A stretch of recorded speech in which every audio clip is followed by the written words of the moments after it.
Halo Gunners, welcome back balik sama gue Vero di segmen berita Arsenal sepekan ini, tepatnya di sepekan keempat November 2023, yang dimana terdapat berita yang cukup menarik terkait rumor-rumor transfer yang bikin kepala gue nggak masuk akal gitu ke Arsenal maupun yang juga keluar dari Arsenal. Oke, apa itu? Langsung kita bahas.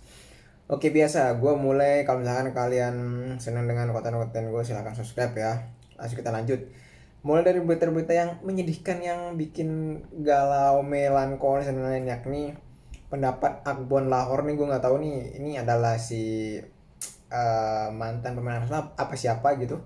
Dia bilang Rambo kudu ke Newcastle melihat performa Rambo yang mulai agak jarang diturunkan dan juga dia menjadi kiper kedua dan banyak kita lihat perdebatan, dan di satu sisi terdapat demand seperti klub seperti Newcastle maupun klub papan tengah lain yang mulai naik seperti misalkan Aston Villa lah atau mungkin Brighton lah yang berencana untuk mengincar Ramsdale lah, mumpung dia nggak kepake gitu kan di Arsenal. Dan for me it's masuk akal lah.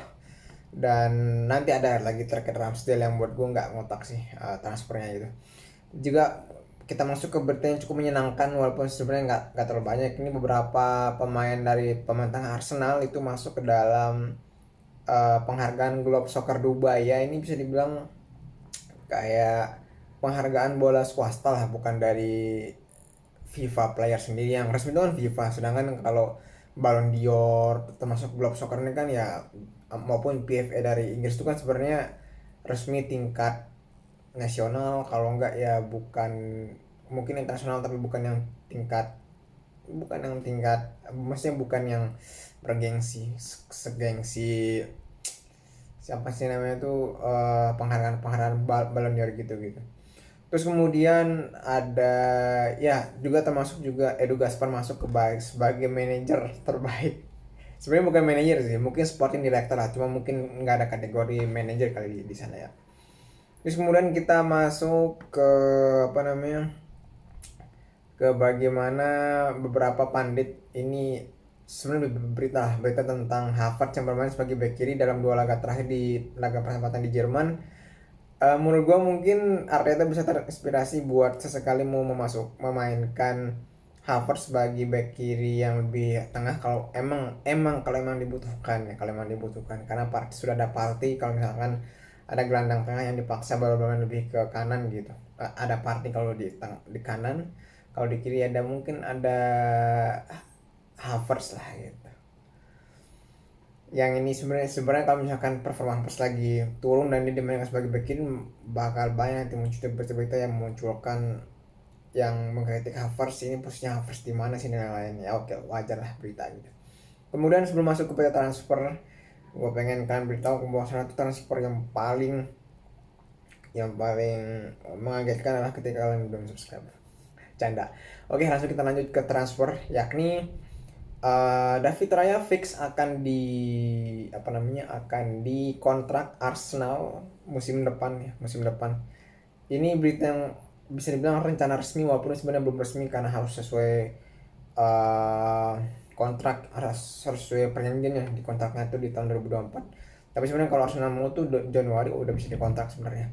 Itu Raya udah di kontrak fix 31 juta, atau sumber beritanya sih sekitar 27 juta pound sih, atau sekitar 30 juta euro. Terus kemudian ini adalah dari Brazil. Oke, kalian tahu bahwa gue tuh sebenarnya bukan penggemar, atau mungkin kalian belum tahu ya, gue tuh sebenarnya bukan penggemar bintang-bintang potensial yang masih umur 21 tahun ke bawah gitu. Kalau misalkan dia dilirik di Arsenal, mungkin 21 sampai 22 mungkin oke lah, tapi kalau 21 tahun ke bawah tuh gue nggak terlalu surprise ya. Terkecuali beberapa pemain, salah satunya adalah Marcus Leonardo yang dikabarkan, ya sebenarnya bukan dikabarkan resmi sih, maksudnya ada semacam rumor lah Arsenal salah satu yang mengincar pemain ini dari G Globo. Terus kemudian ketika berita ini muncul, gue sempat ya penasaran lah, sebenarnya pengen lihat nih striker. Kayaknya sih bukan striker yang tinggi ya ini bukan ukuran Gapsus lah, kayak kecil lincah tapi juga ya gitulah. Dan setelah gue lihat-lihat, wah ini mantap juga bro, sumpah cara bagaimana dia menggolkan, bagaimana dia memanfaatkan peluang seperempat peluang buat menjadi gol, bagaimana dia bisa menjadi semacam pembuka ruang, cukup komplit.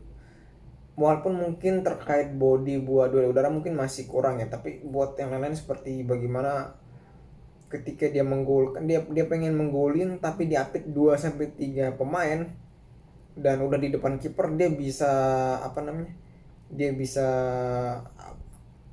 melakukan tendangan lancip, aduh gue nggak tahu bahasanya, pokoknya tendangan yang udah di depan kiper, dia bukannya nendang datar tapi dia nendang kayak dongki gitu, cetes, nah gitu loh, tendangan gitu. Itu salah satunya ya, yang buat gue keren sih. Cuman ya paling ini mungkin cuma kali ini aja deh, rumornya mungkin next time udah hilang sih. Tapi wah gue kalau emang dilirik banyak banyak klub besar di Eropa, gue nggak heran sih ini pemain, ini pemain. Kemudian ada berita yang cukup menghebohkan yang buat gue nggak ngotak. Ini satunya buat gue ngotak kayak ini, bagaimana Tomiyasu diincar Munchen ini dari Sky Germany. Gue kaget sih asli. Asu memang, maksudnya Tomiyasu gitu, bukan Asu. Tomiyasu memang salah satu pemain yang gue itu bilang apa ya, kalau yang gue bilang yang paling pekerja keras ya, terbukti bagaimana dia emang jalan dipercaya sebagai starter, tapi ketika sekali dia main sebagai pengganti maupun sebagai starter, dia memberikan kontribusi full dan tidak pernah mengecewakan gitu. Ini satu pemain yang gue salut sih asli, yang underrated, gue salut gitu loh, dan cukup versatile gitu. Cuma mungkin karena taktik aja makanya dia kurang kalah bersaing sama si Arteta. Kalau bukan karena taktik, wah dia can give everything gitu loh. Rata-rata performa itu gini loh, set cenderung datar gitu, cenderung konsisten, mirip kayak Saka lah. Cuma emang dia kalah pamor aja sama media-media lain. Terus kemudian ada Rambo